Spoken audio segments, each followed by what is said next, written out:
Yang kedua, pengelolaan kawasan perbatasan. Ketiga, perkuatan kerjasama pembangunan. Setelah menyambut kedatangan Perdana Menteri Republik Demokratik Timor Leste, Pak Jokowi mengatakan bahwa beliau menekankan beberapa hal. Yang pertama, pentingnya kerjasama ekonomi. Yang kedua, pengelolaan kawasan perbatasan. Yang ketiga, perkuatan kerjasama pembangunan. Dalam pertemuan tadi saya menyampaikan beberapa hal.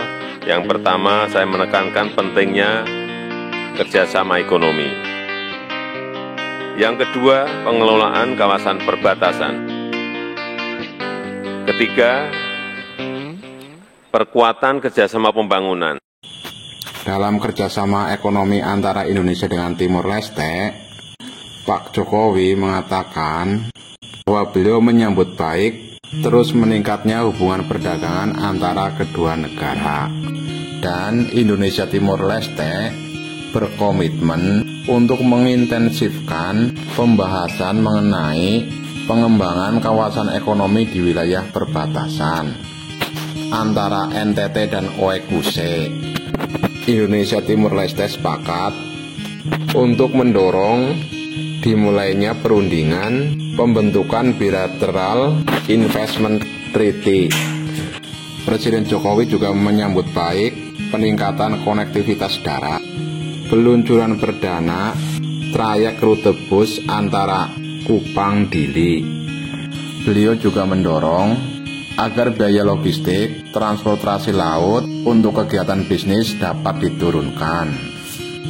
Dalam kerjasama pengelolaan perbatasan antara Indonesia dengan Timor Leste, Pak Jokowi mengatakan Indonesia Timor Leste telah menyepakati untuk segera menyelesaikan 2 segmen perbatasan darat yang tersisa di tahun ini, yaitu segmen Noel Besi Citrana dan segmen Bijail Sunan Opel, untuk dapat mulai perundingan maritim serta mendorong pembangunan PLBN di Oepoli.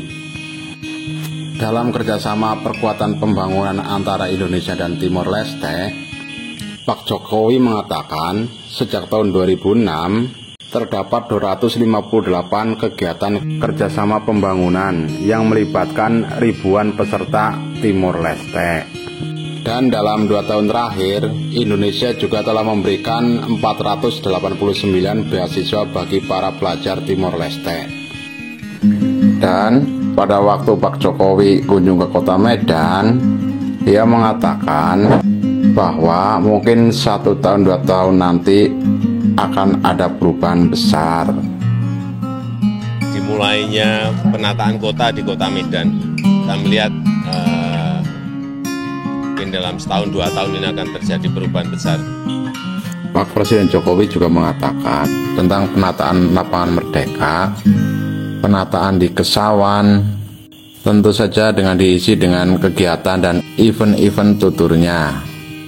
Selanjutnya, beliau juga mengungkapkan bahwa hal terpenting dalam penataan tersebut adalah mengintegrasikan berbagai kepentingan. Dan hal tersebut membutuhkan keberanian karena memiliki kesulitan tersendiri. Menyangkut ada yang mau dan yang tidak mau. Ada yang milik BUMN, ada yang milik swasta, dan ada yang milik pribadi. Tapi hal itu sudah dimulai dan akan sangat bagus.